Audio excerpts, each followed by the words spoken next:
What do you want to talk about this week?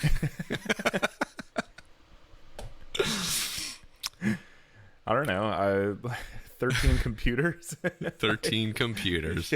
So before we push record, I was explaining to Dorian how wonderfully eventful my morning has been since 4 o'clock this morning. It's now 11 o'clock, and I just finally ate breakfast. After having been to Walmart and troubleshot 4 monitors. 4 monitors. Yeah. And then set up a new one. Went to Walmart and bought a new one. I don't know if I want to let this cat out of the bag on my little discovery this morning, though. Keep that close to your chest. What's lit? There's going to be like a whole like PLF outing to Walmart to be like, what was Laser Shark talking about? Yep. I'll tell you what. The Walmart in Kingston, New York is gigantic. I forgot. I went to the Walmart by my house in Atlanta closed, surprisingly, which I don't know that I've ever heard. I've never heard of a Walmart closing before. But it was pretty ghetto. And so I don't know if it was just like, God only knows what goes on behind closed doors in a place like that. So I go to this Walmart because Target's not open at 6:30 in the morning. And I walk in there and I was just like, Jesus Christ, what am I doing here? This place is massive. There's just so much shit everywhere. Yeah. They got Halloween decorations up already. Oh, it's nice. It's July. Give me a break. Can we at least wait until the school year starts? Yeah. I agree, but I'm happy to see Halloween getting that treatment because Christmas has been getting this treatment for far too long. Yeah. Where it's like the day after Halloween, there's like Christmas music playing, and it's like, there's a whole other holiday here. I mean, at this point, it goes from holiday to holiday. So it's like, I guess the second Easter's over, you start seeing fireworks and fucking American flags. And then the second 4th of July is over, you start seeing pumpkins and candy corn. And then the second Halloween's over, you start seeing Rudolph and Frosty the Snowman. So it's this crazy endless cycle of preparing for the next holiday. Yeah. Well, and it was at Home Depot and Walmart seemed to be engaged in this arms race to create like the biggest, craziest like Halloween decorations every year from like the 10-foot skeleton. Yeah, the inflatables and the robotics have definitely gotten out of control. There was a funny thing on Howard Stern about that. This is a few years back, but Ronnie the limo driver, he's this crazy old man, and he bought like a giant like inflatable dragon as like a Christmas decoration or some shit. And like his neighbors were like breaking his balls, and like I guess some of the other staff members like secretly like drove by his house and filmed it and like interviewed all of his neighbors. And, like, they were clowning on him so hard. They were like, "What the fuck does a dragon have to do with Christmas?" He's like, "I thought it was cool. So I got it. What's the big deal?" Yeah. Yeah. I mean, frankly, like, a fat bearded man who crawls down your chimney has about as much to do with Christmas as a dragon. So, well, I mean, there's if you want to get into the purest definition of what Christmas is. Yeah. Listen, I actually watched the video about how Coca-Cola invented modern Christmas back in the 20s or whatever it is. Here's the thing, though. That was over 100 years ago. It's canon. It's canon now. It's true. You just got to accept it. And honestly, they did a great job. Yeah. I can't really argue with any of it. I miss like what Christmas looked and felt like when I was a kid. Even though my Christmases sucked and I got like one shitty present every year, I still really enjoyed the essence of it all. Yeah. And, rosy cheeks and all that fun stuff. Agreed. That was, I was lucky enough to have like awesome fucking Christmases. And, it was that is a feeling that I'll probably be chasing the rest of my life and never find again anywhere. Yeah.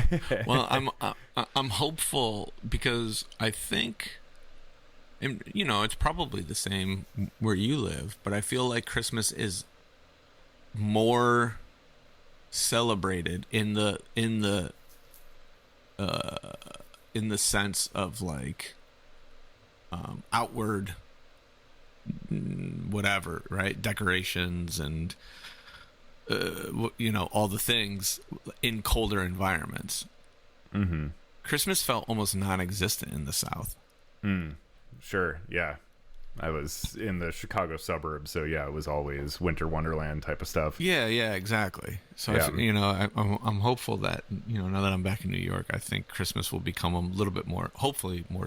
Obviously, the kid makes it more special, but I was going to ask, it's crazy. Does Hudson celebrating it bring back? Dude, last year was like the most bananas thing I've ever experienced in my life, because you watch a child turn a corner very quickly when under those circumstances. All of a sudden he's so much more cognizant of what's happening, because he has the realization that all of this stuff in front of him is for him.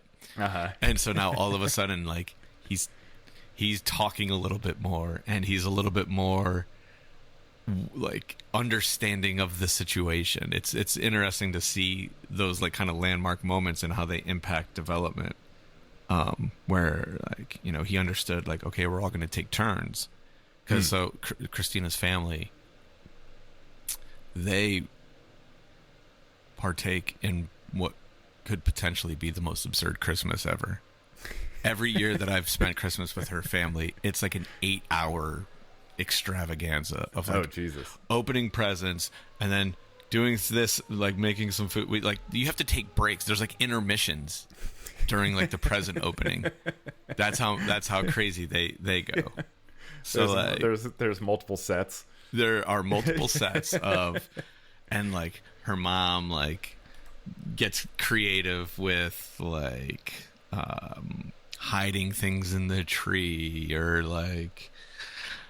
she'll come up with these extravagant kind of things. And I mean, it's really cool that she goes so far out of her way to do it, but they'll multiple presents will be connected to one bigger experiential thing or something like that. So I'm trying to think of a good example, but if you were going on a camping trip, right, she would get you the camping trip, but she would also get you a new sleeping bag, and she would get you some wool socks, and she would, and so it all kind of ties together, and it's and would it be this progression of gifts? First you get the socks, then you get the sleeping bag, and then finally and guess what? Here's the camping trip. Exactly. Yeah. Yep. Yeah. So it's a wild day at the Zalisco residence.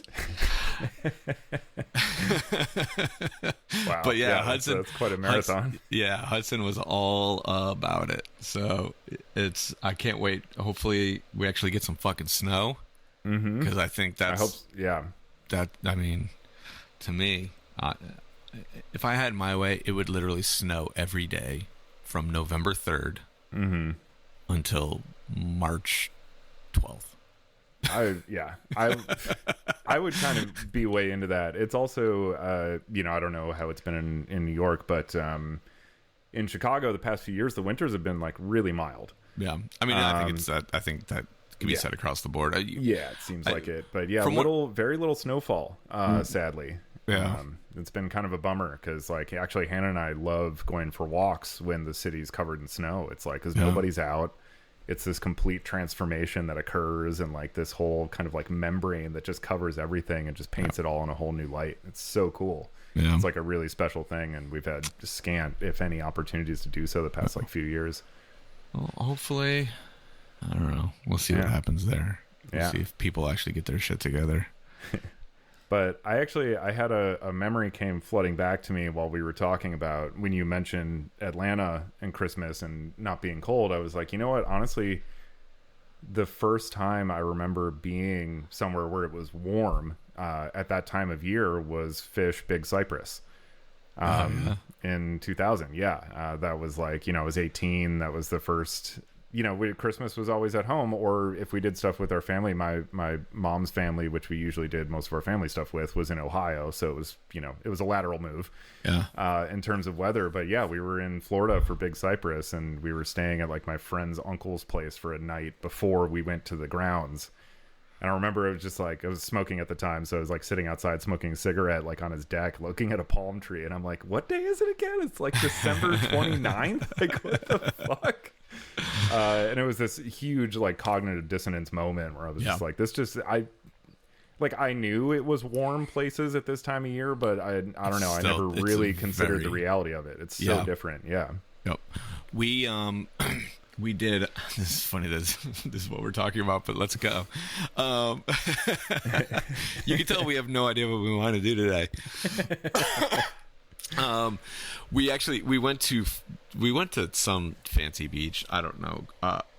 Some of Christina's like parents' best friends live down on like the west coastline of Florida, and we went down there one year for Christmas, and I was so angry. I was like, how dare you? How dare you bring me somewhere where it's fucking 80 degrees on Christmas Day? Like, what the fuck are we doing here? It was so weird. It feels so wrong. Weird. So I'm going to start vacationing in, have you ever heard of the town of Labrador? No, I have not. You should look it up real quick. Labrador. Yep. What state? Canada. Oh.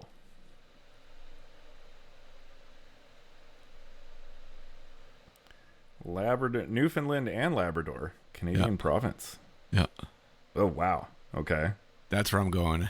Fuck. Well, it looks gorgeous. That's where I'm spending my winters. I hope you're listening to this, Christina, because that's where we're going this year. Wow. Okay. I mean, I might be tagging along. Okay. Yeah, that looks incredible. That's the spot right there, my friend. Yeah. I've been. I mean, we obviously talked about this a while ago, but every time we do any kind of international travel or travel that's not like work related, just get the bug again and start making up these crazy lists of like all the places we want to go. And then you just end up in Japan again. And then we end up in Japan again. But we're currently talking about another trip in between trips to Japan. So oh, nice. That's the conversation has evolved now. It's like, okay, well, we just kind of fell into a thing where we go to Japan every 5 years. Yeah. So we're like, that seems like a totally fine thing to keep up. But there's 4 other years to fill in. Exactly. Yeah. And there's a lot of other places we really, really want to go. So I've definitely the international excursion a couple months ago has like given me the travel bug again. And I'm keep thinking a lot about like, man, what's on the list? So a big one that's been on Hannah's list for like ever is Egypt. Go see the pyramids and all that stuff. It's a bit of a shit show over there right now. It kind of always is, so it's hard to gauge like, is it really that much? But it's one of those, I think, like right now it's like one of those like red travel advisories. Who you could talk to actually is Ethan. He was just there like last month. Yeah. Oh, okay. Yeah. Sweet. Ethan was just there. Yeah. Well, I'm gonna hit up Ethan then. He got real lucky because he was in Israel, I think, like 4 days maybe before the conflict started between them and Iran. Yeah. So that was crazy. That's fucking wild. Yeah. Damn. Okay. Well, yeah, I'm definitely going to hit him up. I'm very, very curious about it. He'll give you all the ins and outs. I'm pretty sure. I don't know if that was his first time there or not, but he definitely seemed like he knew what he was doing while he was out there. So cool. Yeah. No, definitely. I will definitely hit him up because that's like it's been on Hannah's list for like forever. Yeah. So we got to do it sometime. And then Italy. I really, really, really want to go to Italy. Yeah. Never been. Huge fan of it. Most of it's because like I'm a huge fan of Italian cinema. Sure. And there's so many areas of Italy that I'm like, oh, I want to go there and like see where they shot that scene from Deep Red and like stuff like that. So and to eat, of course. I want to go there to eat. Yeah. Oh, I mean, the dude. Well, so Christina took me to Italy for my 40th last year, and the funny part about it was that like we've done all these European tours, but we never played Italy, and so like everyone on my mom's side of the family is from like my grandparents are from Italy, and it was like this weird, almost like joke that the Italian kid has been to Europe like 10 times, 20 times, whatever it's been, never been to Italy. Been to every other fucking country there, never been to Italy. So for my 40th, Christina planned this whole crazy extravagant vacation, and we went all over the place. But yeah, the food I mean, you could literally just walk into any place. It doesn't even matter, but and you're going to get something that you're very much going to enjoy, just because the quality of ingredients and everything out there is so much better than it is here. Yeah. But they take so much more pride in what they do out there. That's the biggest thing I noticed. It's just like that little bit of care and attention just goes so much further.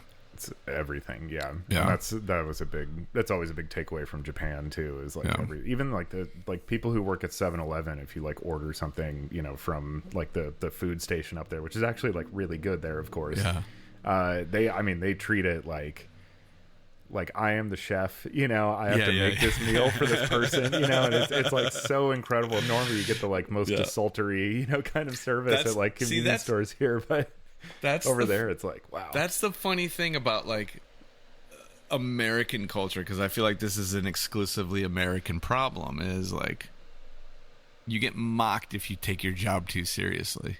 And there is certainly a threshold for certain people. So like, like a security guard who's like on a power trip, right? But that same attitude gets like transferred in a bunch of different directions, and there's no encouragement to actually like want to do a good job.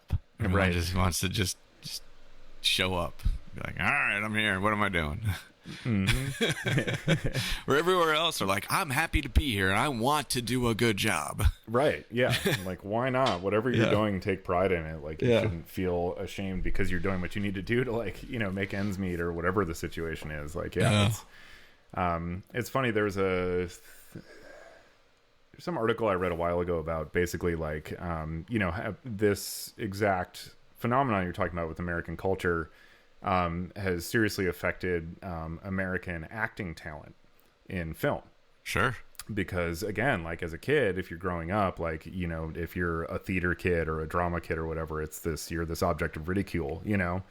So anybody who, it was like a few years ago, it was like all these like Australian and British young actors started kind of like flooding things, and they were all like super good looking, like really talented. And it's like, why are, and it's like, well, because if you're like a good looking person, coming up through high school in like the United States, like you're kind of like, I don't know, not quite bullied, but kind of like into pursuing sports, like if you're, if you look like a jock, but you start like doing theater, you become this like kind of outcast, Yep.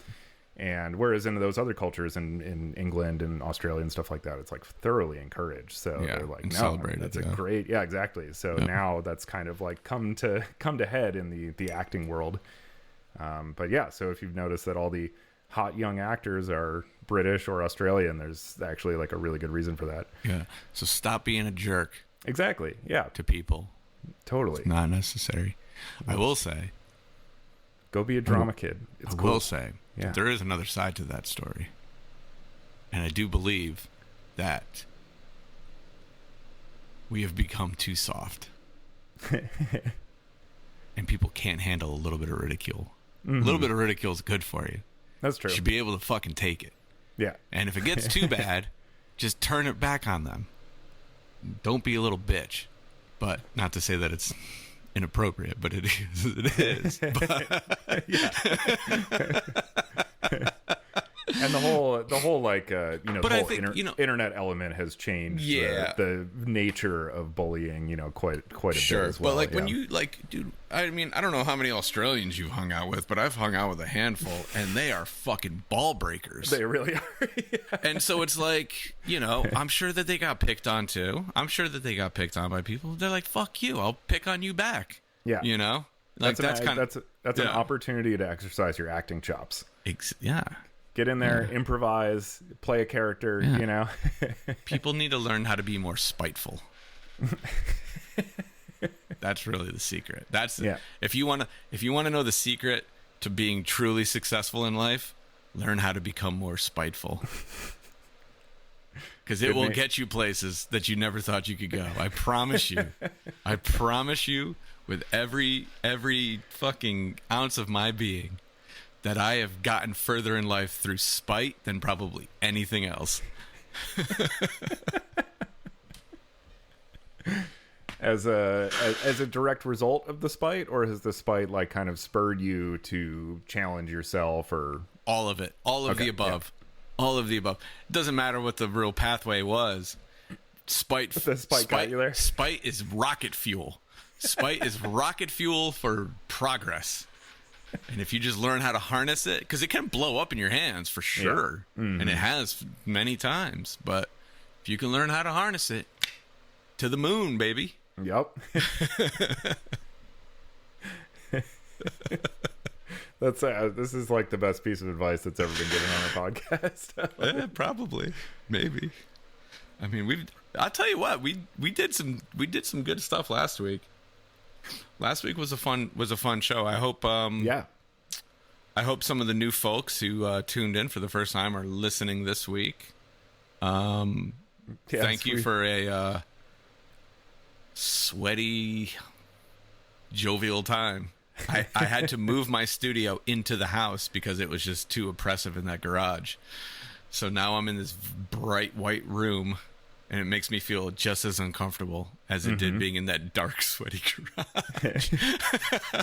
Well, I like that you've got the painting behind you positioned on top of the couch, so it's like signaling that there is an intention to decorate this space. It's not. Well, this is hopefully the last time that we record, not in my new studio. So, I finally signed the lease on a studio space. Congratulations! And, it's amazing. Next week I will be moving into it, and hopefully realizing a lot of. The other thing that is really valuable besides spite is self-deprecation, and those two things mixed together. That's quite a deadly combination. I was gonna say there's a way to balance extremes. Yeah. I don't remember who I was talking to, but I was basically. Man, I hate you almost as much as myself. Yeah, exactly. I don't remember who I was talking to, but basically, the whole premise of the conversation was I was talking about how excited I was finally getting into the studio space, finally going to have room to like set all my stuff up in a cohesive and efficient manner where I don't have to, depending on what project I'm working on, I don't have to move this thing over here or do this or rerun these cables or blah blah blah. It's going to be set it.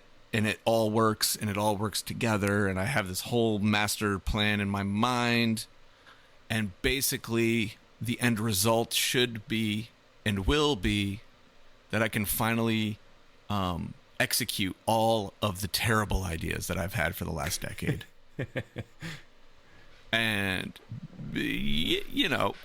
some of them may turn out to be good. Only time will tell. But I do realize that for every good idea I have 15 terrible ideas. And the 15 terrible ideas are generally more alluring than the one good idea. And so we're going to start seeing some of those through. Hell yeah. We're going to see what happens. And I love this. Yeah. And I've got a plan to, I'm going to build sort of a multi-camera networked ecosystem where I can film things finally, like properly. Cool. And share some of my experiments and share some of the processes that I use to, whether it's, the stage design stuff or the video stuff or the painting, all of the above. But I want to kind of give a little bit more of a like behind the scenes glimpse into what all of this really looks like, because I think for all of the greatness that people see, you have to see how excruciating the process is to get there. I think it's really valuable for people. I think that's the reason why a lot of these documentary things have become so popular. Yeah, because it's easy to like see what happens at the end of the rainbow. But the road to get there is just fucking miserable. But it's also so exciting. And it's like, you know, and so like sharing that part of the process, I think will be enlightening and 100% entertaining. You will laugh at me. You definitely won't be laughing with me because I won't be laughing much. But it's going to be fun. I'm really looking forward to it. We've got a little break here while the big man becomes a dad. So the timing of everything is lined up really nicely where we can knock out these couple of festivals, and then I could really just like dive headfirst into creating this new space for exploration. I need a name for it. So let's shoot me a DM or whatever. Tell me what you think I should call the studio, because I don't want to call it a studio. Laser Shack. The Laser Shack. Oh, golly jeez. There is. Oh, you might be on to something there, though, because I'm thinking about Radio Shack, and I'm thinking about, like, old-timey electronics. What was that other place? Nobody Beats the Whiz? Oh, shit. Yeah. Wow. Nobody Beats the Whiz. Damn, that's a deep cut. Yeah, yeah. Wasn't there a Seinfeld episode about that? I don't remember that one. I'm almost positive. I'm gonna have to look this up. I mean, that seems ripe for a Seinfeld episode, but yeah, I'm almost because the guy was like, nobody beats the Whiz.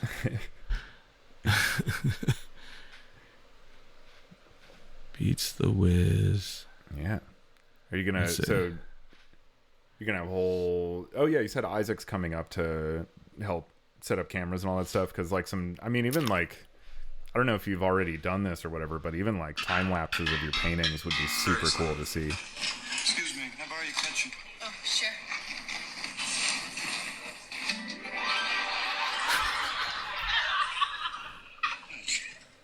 Hey, sorry I'm late.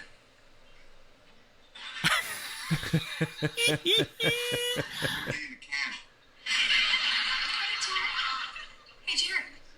I'd like you to meet someone. This is Jack. No, baby, me, because I'm the Wiz. There it is. There it is. Amazing. Job. Oh shit. Fantastic. You know, I have. Oh, Sorry, Silas. It's all right. I think it's okay. I'll deal with that later. Yeah. Should have called the Wiz. Yeah. He would have actually hung that picture up, not just propped it on the back of the couch. There's a special place in my heart for stylized cutaway shots in sitcoms. Oh yeah, like that close up of him with the light on him, because that's a shot you never see in a normal, like Seinfeld. It's like if we're at the apartment, at the diner, any sitcom, like you know what the like 4 camera positions are, right? Yeah, it's always the same. But when they have those moments where it's like, you know, the director is like, "Hey, I've got an idea," you know? Yeah. I kind of love that, and it's fun to see them like I don't know, step out of the boundaries of the shackles of their format. Yeah. Flex a little cinematic muscle in there. So I'm trying to think of another good example of that. You know what? You know who I think did a really good job with that? Do you remember that show Scrubs? Yes, I never watched it. I feel like they did a ton of that kind of stuff, because that sounds right. Because I've seen a couple of Zach Braff's movies, like Garden State and stuff, and he's obviously like, he's got a vision for things, and and I feel like they used to do a lot of, like, not that necessarily specifically, but like different things where it's like, okay, we're gonna break out of we're a sitcom, you know, aesthetic from time to time, and so on and so forth. Yeah. Yep. Yeah. Seinfeld had another very memorable moment of that with the woman Jerry was dating who had man hands. Oh yeah, and they would like zoom in on him, right? They would cut to these close-ups, and it would be like some like bodybuilder wearing like her blouse, like cracking a lobster in half and shit. It's like... Well, this is, you know what? This just ended up perfect, because this is an episode about nothing. Yeah. Oh, wow. This is the Seinfeld episode. This is the Seinfeld episode. Incredible. All right, well, Well, we could go into If we started talking more about Seinfeld, we would be breaking the rules of Seinfeld. yeah. But we could, however, go into like hyper anxiety inducing detail about your entire morning and take it into Curb Your Enthusiasm territory. Well, yeah, we could always cheat. Well, actually, did you hear that Larry David actually just signed for another show on HBO? Oh, really? Yeah, the news just came out this morning, actually. Okay. I believe it's basically Curb Your Enthusiasm through history. Okay, Jesus. Yeah. It's going to be phenomenal. Yeah, my dirty secret is I am not a Curb Your Enthusiasm fan. Get the fuck out of here. Yeah, dude, it's too stressful for me. I can't. I can't. You realize when I watch that television show, I feel like I am looking into a crystal ball. Yeah. That's literally all I see is like, this is my life in 20 years. Mm-hmm. That's what I see. Me with a big giant bald head with some frizzy hair on the side. If I was Jewish, forget about it. But I'm Italian, so it's close enough. All right.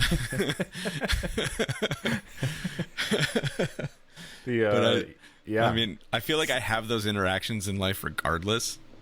But I feel like as I get older, it only gets worse because my patience for stupidity just has diminished almost to nothing at this point.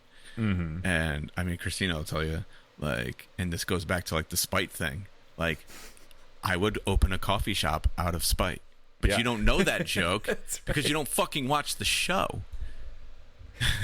In like 2 seasons ago, Larry literally bought and opened a coffee shop out of spite to fuck with Mocha Joe. Like, well, you were talking the other day on the Moving Back to New York episode about there was a coffee shop, a local coffee shop, right? Well, exactly, yeah. Yeah, that you were thinking about, like, I need to bring this place back to what it was. Yeah. I guess that's not spite, that's more nostalgia, but that's more nostalgia. Yeah. But if I opened up a coffee shop next to the old coffee shop, that would be spite. Yeah. Which is exactly what he did. Dude, you gotta watch the show, man. It's so good. Dude. It's literally the greatest thing that's ever happened on television, besides maybe The Sopranos. Mm-hmm. It's fucking amazing. Yeah, no, I know numerous people that are devotees, and I've tried a few times to watch it, and every time I'm like sitting there just like uncomfortable. I'm not entertained. I'm not like I don't know. Seinfeld like watered it down the right amount where like I could see the humor in it. Yeah, but like the like uncut, like pure like white china Larry David. You realize too much. You realize that show is like 90% improvised. Mm-hmm. And so, like, I think if you were to step out of yourself and watch it with a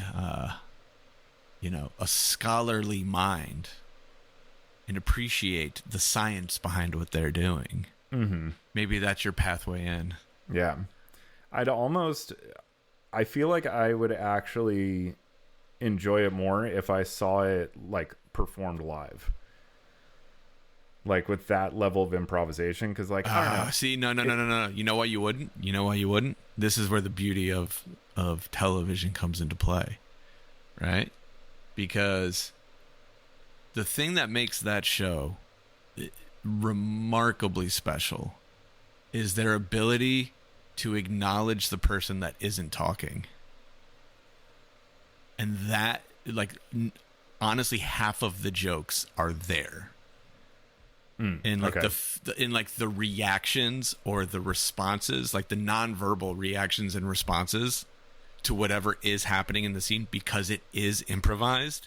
Mm-hmm. That's where half the comedy actually lies. Yeah, and you would never get that in theater, because you're always your attention is always going to go to the person talking, the people that are talking. Yeah.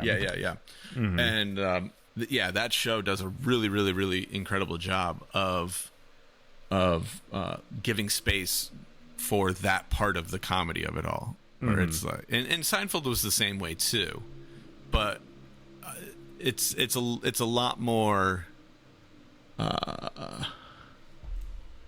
What's the word I want to use here? It's like it's more masterful, I guess. I don't know, just because of the caliber of people that are in the show, whatever the case may be. I don't know, but yeah, it's the best. It's the absolute best. It really is. Yeah. I feel personally also, and this goes beyond even just Curb Your Enthusiasm, but you know, in some ways, I feel like that level of improvisation in a filmed medium is a little bit of cheating. Oh, of course, because they're taking multiple takes and they're trying different things. Yep. But I think, you know, because they started after on like the farewell tour that they all kind of did, and they, like I think Larry actually did a literal farewell tour where he went and did live Q&As and like a live stage show. But they, like, for the first time maybe ever, they were like doing podcasts and kind of talking about the process, and they had never really let the cat out of the bag so like deliberately. But they were talking about how, like, so basically Larry would give them a premise and he'd be like, this is kind of what we're doing, and this is where it's honestly it's almost like wrestling, right? They had a storyline, and they had a finish that they were trying to get to, and everything else in the middle was made up. Right? Yeah, you got point A and point B, but yeah, exactly. The road is and so, but the interesting thing that came out in the last maybe year or so was like JB Smoove was talking about how like he would go so far out of his way to like fuck with Larry or fuck with Jeff or fuck with somebody, and they would be like, can you go further? And he'd be like, what? and so it became this thing of like, let's just push this thing as hard as we possibly can. And then I think they would end up like pulling back, you know, with the final cut or whatever. But I think they were testing each other's threshold for what was really, really possible. And so like, I think at the end of the day, they're always just going to take whatever the funniest thing is, not what the most shocking thing is or whatever. Right. But I think they did a really good job of like the exercise and the execution of how they were approaching it, where it's like, all right, there's no safety net here. There are no rules here. Obviously, there are lines that we can't cross, but let's get as close to them as we possibly can, and then let's see what happens.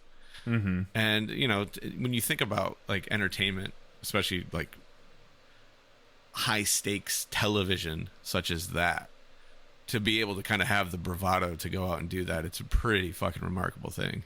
Yeah. Yeah, no, it certainly is. It's, and, you know, there's... It's funny. I'm going on this upcoming Monday to see a film called Pierre Le Fou, which is a Jean-Luc Godard film from the 60s. Okay. The Music Box Theater in Chicago here is showing it on 35mm film on Monday for one night only. So I'm going to go because it's one of the few Godard films I've actually never seen. But basically the entire movie is improvised. And Godard was like kind of famous for this. He was just this like really, really like clearly like restless creative, you know, like he actually, he passed away just a couple of years ago in his like mid to late 90s. I want to say he was still making films, and he lived in Europe, and it was assisted, you know, termination of life, assisted suicide, whatever the term is now. And it just seemed like, you know, from what he said before he decided to do this, it was kind of like, I'm old and I can't do as much, but like my mind won't shut up, and I'm kind of like, I'm just like done, you know? Yeah.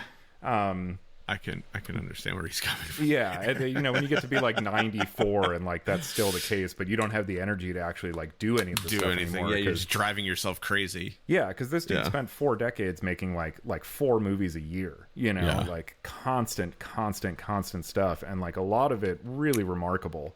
But I'm always kind of blown away by people who have just even like the fucking, I don't know, just the balls to do that. To like walk in, because I know how you know, how I get when I walk into a production that I'm directing. Like, I've got to have my shit together, you know, I've got to be super organized, and like, sure, we'll divert from the plan, but like the plan's got to be there so I know like what the fuck we're doing. But yeah, no, this movie and several others of his, but I know this one most famously because this was adapted from like a famous novel. I think there was like a bidding war over the book because it was so well received, and then he got it, and then he went to go like start production. Producers are like, just threw the script where's out? this script? And he's like, I don't have one. I don't think he ever had one to even throw away. I think he just had like a crew and like actors in the lead roles and was like, let's fucking go, let's figure it out. Just tell everyone to read the book and just be like, let's see how it goes. The book was definitely sort of a suggestion, you know, for him. Yeah, totally. Because he was much more he was much more interested in like, you know, whatever kind of was like on his mind that day, based on like what was going on in the world or what was going on in art or his own life. Like that was kind of what he ran with. He just needed some names in a place. Yep. Yep, that's pretty much it. And then he went out, and now, you know, he made this movie that now 60 years later, I'm going to a fucking movie theater, like 750 seats that will probably be sold out. Yeah, you know, to go watch this movie again? On film. It's crazy. Pierrot Le Fou. I'm so bad at foreign languages. Pierre Le Fou. It's Pierrot. So Pierrot Le Fou. Pierrot? Yeah. I don't know. If Christina can speak French, I can get her up here and she can tell us how to actually say it properly. Gosh, I had a thought and I just lost it. Fuck. What's his like big movie? Like there's a Godard Breathless, that's what it is. Okay, that was the movie that broke all the rules. Came out in 1960 and basically did everything that up till that point they told you couldn't do in a movie. Not in terms of like subject matter, a little bit, you know, it wasn't like we're doing like shock value stuff. It was more like formal, like creative types of things, like jump cutting and like breaking continuity and like broken chronology and like things like that just you know, nobody was considering. Everybody at that point. Because I mean, cinema up to like, even like into the 50s was almost treated like a stage play. Mm-hmm. Yep. You know, it was a very like linear path, start to end. Yeah. You know, definitely. Yeah.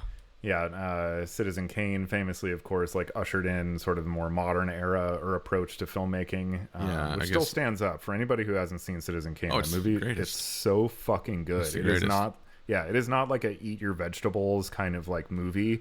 Like you watch it and you're kind of shocked that like, Jesus, in the 40s, like somebody made this. Feels like a movie that gets made nowadays, you know? Yeah. I'm honestly surprised that has there been any like murmurings of a reprisal of that? Man. Is it the last thing to be considered like sacred that no one's going to fuck with until they run out of ideas? It is such sacred clay that it's like I don't think anyone will even go near it. I remember the first time I watched that movie, I felt like I got hit over the head with a frying pan, and I just like didn't know what was up and what was down afterwards. I was like, what the fuck did I just watch? Like, this is nuts.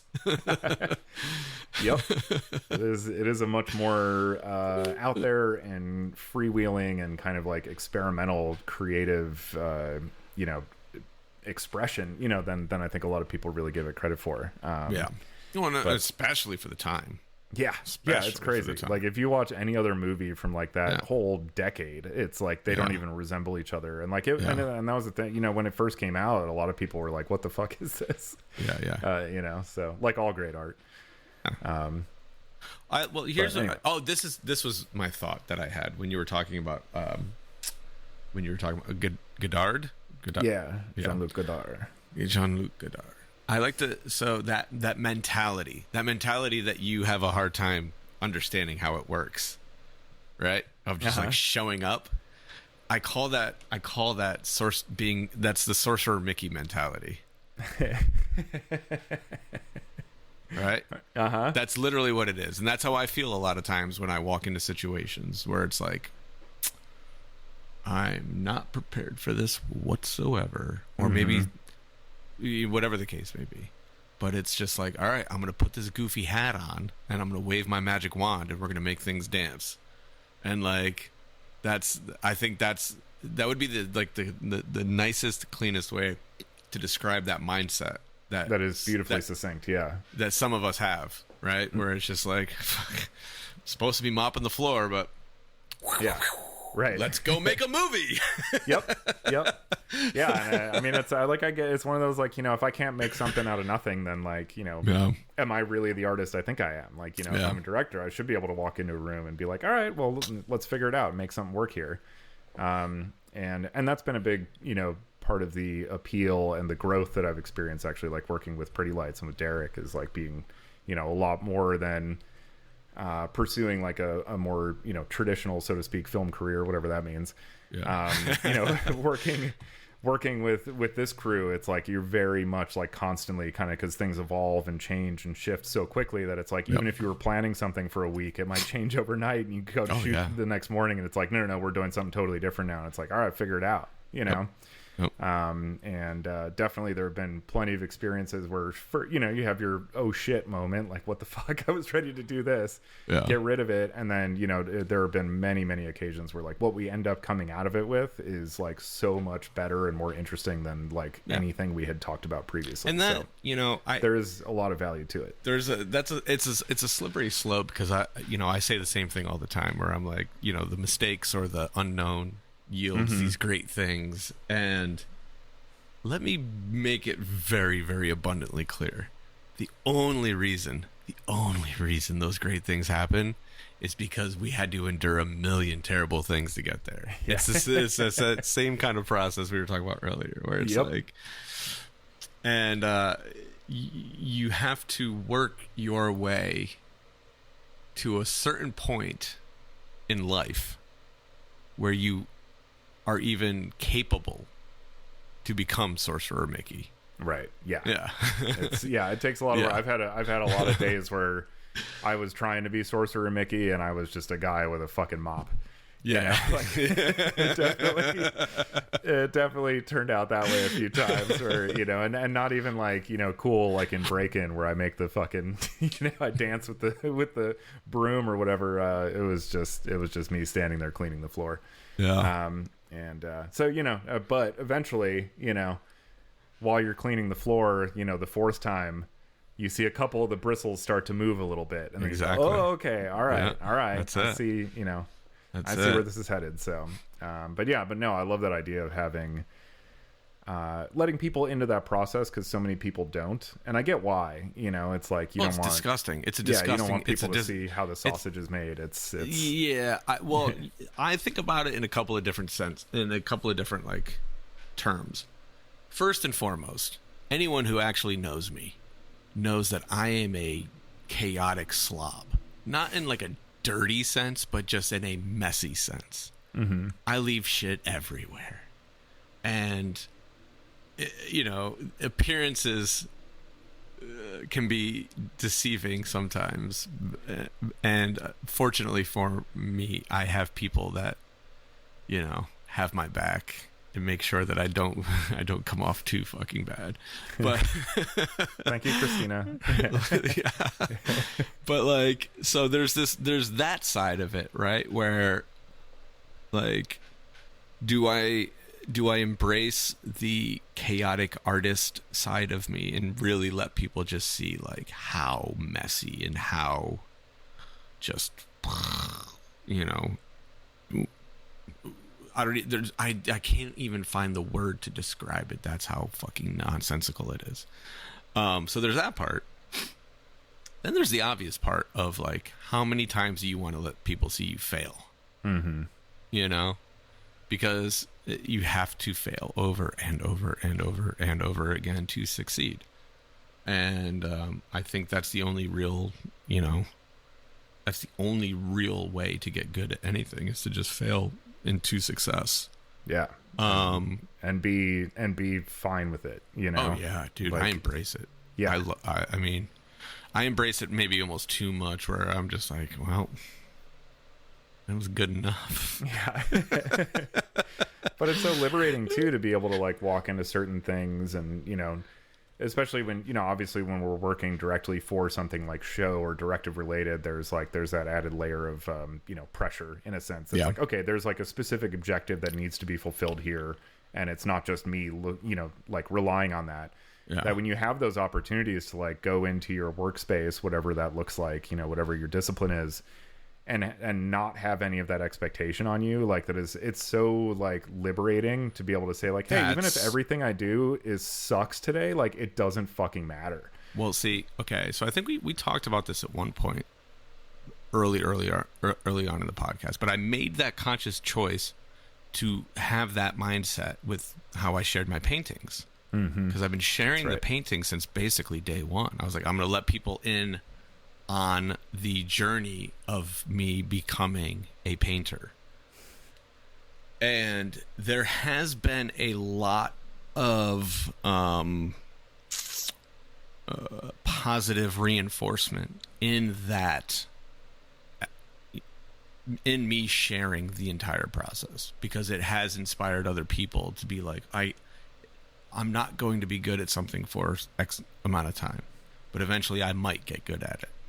And if this guy, who's already really good at something else, is willing to let us see how bad he is at something and then maybe eventually get good at it, it does give other people confidence to go on that journey. Absolutely. So I have already kind of laid that groundwork in one way, but now this is a different kind of thing, because now you're seeing me sort of in my essence, or my whatever, my comfort zone, even though it's not comfortable at all. And this is where it gets interesting, because then you see someone who's trying, I'm not learning anymore. Now I'm trying to break into a place that doesn't exist. And that process is exponentially harder than learning something. Right. And that's where the frustration like, I love the process of learning things. That's why I've absorbed so many different facets of creativity, because the process of learning is actually something that I enjoy immensely, and I don't ever feel defeated. I understand what it takes to get to where you're trying to go, right? It's when you get to where you're trying to go and then you say, okay, well, what else is out there? Right. That's when it gets really ugly. And it can get really like, I mean, I get down on myself a lot, because like I want to create things that people have never seen before, and very rarely I actually accomplish those goals, but it gets harder and harder the older you get, and the more you've done, to keep coming up with new things, or keep coming up with things that shouldn't be accomplishable. Is that a word?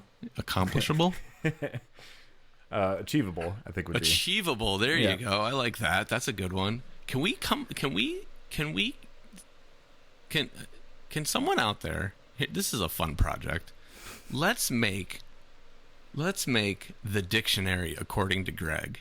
And if someone can go through all of the episodes and just start jotting down all of the made-up words that I use and come up with definitions for them based on whatever context I was using them in, I think that could be a very entertaining little book. The dictionary according to Greg. I know what I'm trying to say more often than not, but sometimes my brain moves too fast and the words just don't quite get there. So I just make shit up. That's perfect. There's actually there's a few writers that I really like that I'm pretty sure that's what they do. Yeah. And it's like, it's fine. You know what? In context, I understood it. Yeah. Cool. Well, we got a new word now. We've expanded our lexicon. Yeah. But I think your point is a great one that like doesn't really get talked about enough too, is like, you know, that's why people drop off of things that they pick up, you know, and they're very enthusiastic about, because like the learning process is super engaging, because it's like you learn a new fucking tool, and then you try it out, and you're like, holy shit, I did that. Like, I could never do that before. There's a lot of excitement that comes with the idea of learning. Is totally. And then once you have the tools at your disposal, it's like now the objective is like find your voice. Like using those things, and like that's a scary fucking place to be, and a frustrating one, and all that stuff that you just discussed, and like that's a really. And then once you see, this is the thing though, right? Is like. So the find your voice thing is the place everyone wants to get to, right? That's the place that everyone wants to get to, And I think I got there maybe 10 years ago, right? So now for the last 10 years, I'm like, now that I have a voice, what do I do with it? Yeah, right. That's where it gets really, really scary. Yeah, really, really scary, really, really messy, both shit everywhere, but also in here. And so that's but it's equally exciting too, and this is why this whole move has been really big for me, because it's meant there's way more implications than just me getting out of Atlanta. It's me going back to my roots. It's me going to a place with less distractions. The notion of separating my work from my home was never an option until we made this move. I've always worked inside of my home because that's just always been the way it's been. And so like the opportunities that have been presented to me beyond just a break from the chaos of life has been just tremendous, and it means the world to me to be in this position after so many years, but to finally for the first time be like, all right, it's time to take this thing to the next level, like for real. Because in a weird little thing in the back of my mind, it's always, I think, like, by working at home and like, even though like we're successful and we do all these things and blah blah blah blah blah, but it always felt almost like a game in a weird way. It's like I just go into my basement and I play with my toys and everything's fine, Yeah. And it's like I'm signing a lease on this space, and I have these, the expenses of it all, and then the responsibility of it all to actually produce in a new way, in a bigger way, and then beyond all of that, there's this notion of like a new community that I really, really, really, really want to impress. And that's something that I haven't felt in a very long time. Because I've been in the same community, so to speak, for half my life. And whether it's the, uppity New York art scene, or whether it's the fringe, hippies in the woods out here, or whatever the case may be, none of that, the people aren't important. It's just this notion of like, I want to get my shit in front of new people. And that is a very big driving force to progress. It's like, all right, it's time to like really like step outside of the bubble. And I want to build a place where people can actually come, where it's not just me sharing shit on the internet. It's like, come check this out. Come see this wild, wacky shit that I'm fucking involved in. Because you can't come to my basement. Right. Yeah. The 5 people that have come to my basement all walk down there and they're like, what the fuck is going on down here? But people are way more open-minded when you have some experimental art space, Yeah. When they're like, oh, let's see what this guy's up to. You can invite people to your basement, or you could invite them to the Laser Shack. To the Laser Shack. I'm not going to call it the Laser Shack. Fuck. I'm going to keep, much like Coca-Cola with Santa Claus, if I just keep this up for 100 years, it can eventually be the Laser Shack. Well, I'll tell you right now, I'm pretty sure Coca-Cola won in their very first campaign, so... Yeah. Okay. So they had a good start. Yeah. They had a good start. Yes, Unlike mine. Well, it was funny because Chris and I actually had the conversation. She's like, "What are you going to call it?" I was like, "I have no fucking clue." She's like, "You going to call it the Shark Studio?" And I was like, "No." And then like, at least for the interim, because, and this is an interesting thing to talk about because I don't know if I've ever actually really clarified this or not, but so the Phoebus Cartel. I started the Phoebus Cartel during the Pretty Lights hiatus. And the idea originally was that I wanted to leave the moniker and the aura of the Laser Shark kind of in hibernation while Pretty Lights was in hibernation. So I thought I don't know if it's like, I don't know what you call it exactly, but like I thought that the Laser Shark was explicitly tied to Pretty Lights. I didn't think enough of myself, I guess, to just be like, I am this character in the world of creativity or whatever. Mm-hmm. So I thought I would make a new one. And the idea was that like the Phoebus Cartel was not so directly related to live concert stuff. It was a place for me to explore other creative endeavors. And it wasn't until what was it? It was the Banks tour that I did in 2019. And it was a weird few months for me because I don't know how much crossover there necessarily is there, but I could not escape the fact that people were excited to see the Laser Shark doing lights for Banks. Mm-hmm.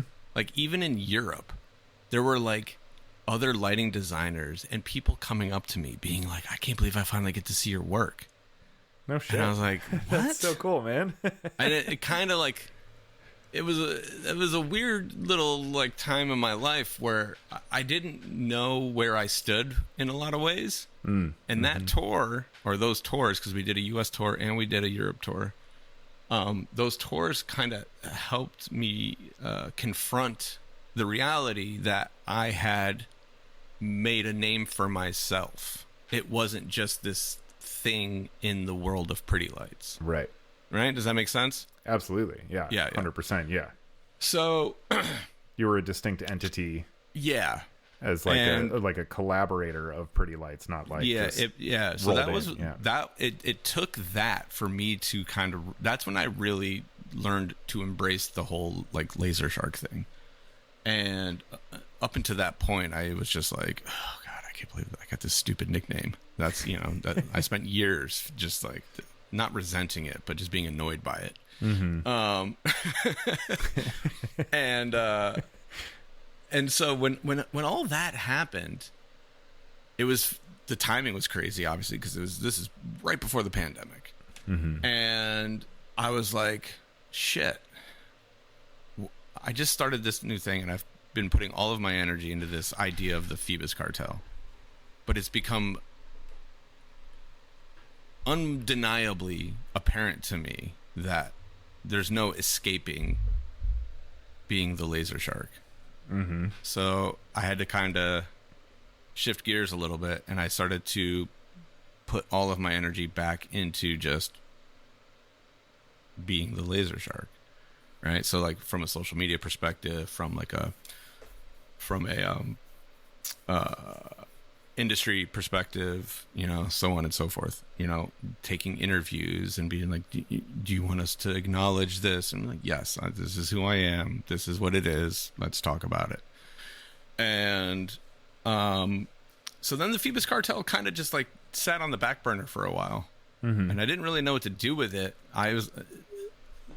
The idea of the Phoebus Cartel has always been a very intriguing thing to me because I created my own context for it beyond what it originally meant, which was the Phoebus Cartel was basically a conglomeration of all the major lighting manufacturers during the Industrial Revolution and they all conspired against the world, basically, to diminish the lifespan of light bulbs. So it's this like huge black eye in the history of global economics, basically. Right? Yeah. And they fucked the world, and they set us back decades by literally making an inferior product. Because I don't know if you know about this, but there's actually a light. I don't know if it's still on, but like one of the original light bulbs that like GE or whoever or Osram or whoever made like in like 1890 is still on. No shit. Because the original light bulbs that they made lasted 10 times what a light bulb would last post Phoebus Cartel. And because they were like, how are we going to make any money if these light bulbs last for 10 years? Right, yeah. If no one's Guys, buying if we light keep bulbs, making things well, we can't make money. Exactly. Yeah. And so there's a term for it, planned obsolescence. And it's obviously become a recurring theme in manufacturing ever since. But that's the first well-known example of it. And so I learned about this at some lighting conference a million years ago. And I was like, man, that name sounds so fucking cool. The idea the idea of it is terrible, right. But the name itself is really intriguing. And so the way that I wanted to recontextualize it and try to turn it into a positive was, you know, I think of myself as this sort of jack of all trades kind of person, right? I'm really good at lighting design. I'm really good at lasers. I'm pretty good at video. I dip a toe in all of these different practices within the realm of like visual arts, now painting and so on and so forth. So I was like, okay, well, what if the Phoebus Cartel is one person that can execute anything that is visually stimulating? And that was the spin that I put on it, right? So when it became apparent to me that the laser shark was inescapable, I said, okay, the Phoebus Cartel is the house that the laser shark lives in. And so that's why like I use it for like the website and like the storefront and all that kind of stuff. So like if you want to discover things about the laser shark or about my art or this or that or whatever, you go to my house, which is the Phoebus Cartel. So that's how I've kind of like, right? So nice. The idea of, you know, of calling the studio the Phoebus Cartel is the path of least resistance, but I also don't know if it is the right decision or not. So I'm still on the fence there. That was the whole point of this whole diatribe was, I going to call the studio the Phoebus Cartel? The Phoebus Cartel. Right. So, yeah, because that's literally what I've been saying to people that ask me about it now for the last 6 years is what happened to the Phoebus Cartel. I was like, nothing. It's the house that I live in. That's all. Yeah. Now you have the literal embodiment of the exactly what this concept is. So I mean, you know, odds are I'm just going to settle on that and it'll be fine, and I won't think about it again for 10 years until I come up with some other goofy idea, and then maybe we'll change course then. But I had actually yesterday or the day before, a random thought popped in my head. Which has probably occurred to you already and goes back to this whole like fighting off the identity of the laser shark and then eventually embracing it. So your last name, Ellis, is very similar to LS, which is the abbreviation of laser shark. So in a way, it gets better than that. It's always been there waiting for you. Yeah. Well, it gets better. It gets better. So the original, I had an email address when I first started doing lighting design, and it was my name, Ellis -D@gmail.com, and it was Ellis Designs LSD. Har. Yeah. And I quickly realized that was a fucking terrible idea. Yeah. People are like, oh, I like this guy's work, and then they see your email address and they're like, yeah, he's unhireable. That fucking idiot eats too much acid, and he's a fucking guy. Yeah, he's a loose cannon. Here's the, the reality of the situation is I am a loose cannon and I have eaten too much acid, and hopefully my mom doesn't listen to this, but I'm pretty sure she knows by now. Well, my mom's going to listen to this. She's going to be like, who's this guy you're working with? Mrs. Weinzimmer, I can't wait to meet you. Well, first, I mean, in every way that this word can be applied, my mom is incredible. I can only imagine. She is phenomenal, and I hope you get to meet her sometime, because I know you guys would have a fucking blast together. Has she ever made it out to a show? Yes, Northerly Island in 2017. Yeah. Okay. Weirdly, I was like going through some archival footage for whatever it is I'm working on. Yeah. And I was looking through footage of there, and one of the cameras like looked up to like the VIP area, and I'm like, oh shit, there's my mom. Oh, that's fantastic. Yeah, it was really funny. That's great. Did she have fun? Oh yeah, she had a great time. She's like a huge live music like fanatic. She just, you know, she'd go to any concert and have a good time, but also, you know, she was like, no, this is like really, really fun show. Yeah. So hell yeah. That's awesome. She had a blast. Yeah. But yeah, hopefully if we ever make it, she's in Los Angeles. If we ever make it out to the West Coast. She lives in LA? Yeah. How long has she been out there for? Like 3 or 4 years now. She went when everyone else left. Interesting. Yeah. So she was being in the suburbs of Chicago during COVID. Yeah. When it was like, I can't go anywhere and it sucks outside. She was, because my brother lives in LA also, and he's got a daughter. Okay. So she wanted to be close to the granddaughter. That makes sense. As well, but she was like, I can't, if I'm going to be like locked away in my home again, I need to be somewhere where it's nice. Yeah. At least I can like go outside. Yeah. So that was kind of the final straw, and she was like, I'm going. Yeah, fair enough. But yeah, she was actually going to try to come to Lake Tahoe, but couldn't make it, unfortunately. So yeah. But yeah, if we ever get over to Cali, yeah, I don't know. She'll be there, and she will introduce herself to everyone. Oh, great. Yeah. Well, why didn't she introduce herself in 2017? I don't know. I was probably unapproachable that weekend, if I'm being totally honest. It's possible. Yeah. It's more than possible. She was definitely hanging around. Yeah. She was definitely hanging around. I have some pictures of her with some of the other crew members. We got a picture of her with Derek, which is adorable. I'm trying to... There was something that happened. Well, we did that twice, didn't we? We did Northerly Island twice, right? Did we do it in 16 and 17? I think so, yeah. Yeah. Yeah. One of those weekends was a weird weekend. I don't remember which one it was, but... I think I was having a thing one of those weekends also. It was probably the time my mom came, where there was like, because I was doing those like episodic intros to the shows that we were putting out and everything, and I think this one was like down to the fucking wire, like the show might have started late because of me, type of thing. Where like people are like coming in, they're like, dude, where's this edit? I'm like, it's fucking exporting. Like I can't speed this up, It takes this long to export shit like that, and so I think I was a little out of my mind that weekend too. Thank God that our computers have gotten a little bit better now. Those exporting times are not quite as... They were brutal. Yeah. Oh God. I mean, that's why I just bought this new computer. Yeah, and then it's like, now let me hook up my USB 2.0 hard drive and copy it onto there for you. It's gonna take 48 minutes. Yeah. There was some foot tapping that weekend. Oh boy. Yeah, I mean, there's my one great memory from Northerly Island. I think this is a good place to wrap up our episode about nothing.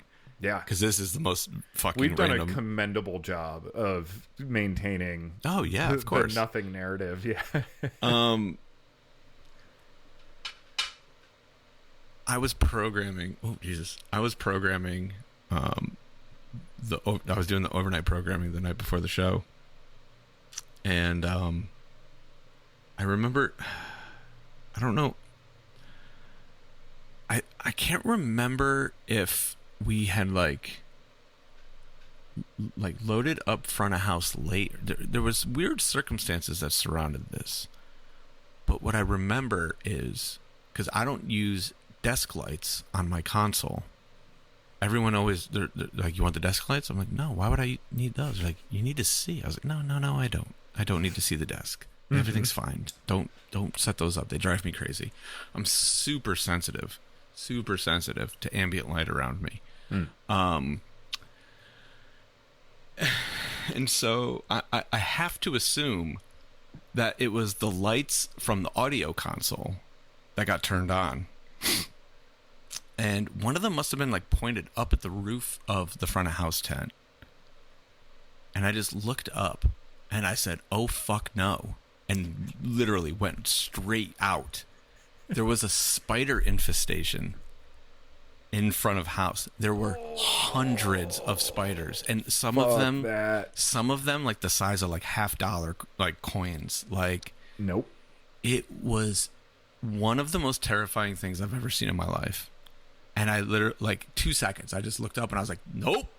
Got right the fuck out of there. I remember I went backstage and I was like, all right, this is an emergency, and we need to go buy all of the fucking raid in the city of Chicago, and you need to tell the venue that they need to clean all the front of house out before I take another step foot back out there. Like, I was freaking out. And like, I'm not even scared of spiders necessarily. Like, they don't really bother me that much. But when you see that many of them all at once, and on top of that, in that situation where like I'm supposed to be hyper focused on one thing, right? The last thing I need is this feeling of impending doom that just spiders in every direction are going to come, just down on my shoulders or in my face or whatever.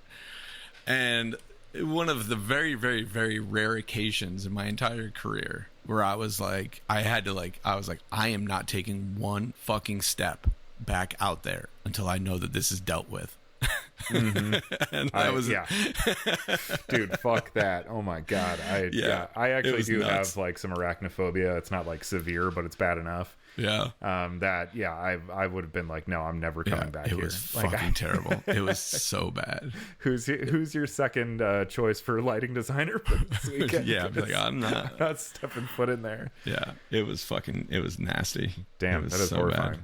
Supposedly, I can't remember if it's the Hancock or Willis Tower, formerly Sears Tower. Wait, the Sears Tower changed names? Oh, years ago. Yeah. Really? Yeah, many years ago. Yeah. Do you think anybody outside of Chicago knows that? Probably not. And I think most people in Chicago are like, you can call it whatever you want. Like, Comiskey has been like Guaranteed Rate Field or U.S. Cellular every Field. Every arena has changed names 13,000 times now. It's fucking obnoxious. Yeah. But anyone who's anyone still calls it Comiskey, But yeah, one of those two, either Hancock or the Sears Tower. I can't remember which one, but like apparently the rumor that I've heard at least is that like the second to top floor is like, I don't know, there's some like generators or like, some kind of service shit up there apparently is completely infested with spiders. And it's one of those things that like they've for years like have tried all these like methods to like get rid of them. They just won't go.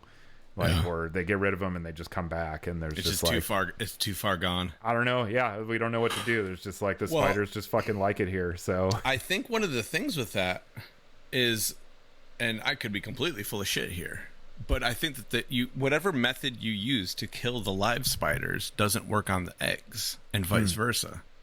And so I've also been told that spiders don't clean themselves. Other insects do, which is like how the poison then gets into their system. Like they walk through it and then they clean themselves and that's how they ingest it. But like spiders don't do that. So they have to just like, it's kind of like a battle of attrition. Like if they just walk through the poison enough, eventually it'll kind of like seep in through other methods. But yeah, but you're not going to get them so easily. Exactly. Yeah. Good for them. Fuck it. All right. Crafty bastards. Yeah. So to all the spiders out there. Yep. Stay filthy. Keep on keeping on. This has been The Stroke of Midnight, the episode about nothing. Mm-hmm. The Seinfeld episode. The Seinfeld. Nobody beats the Wiz.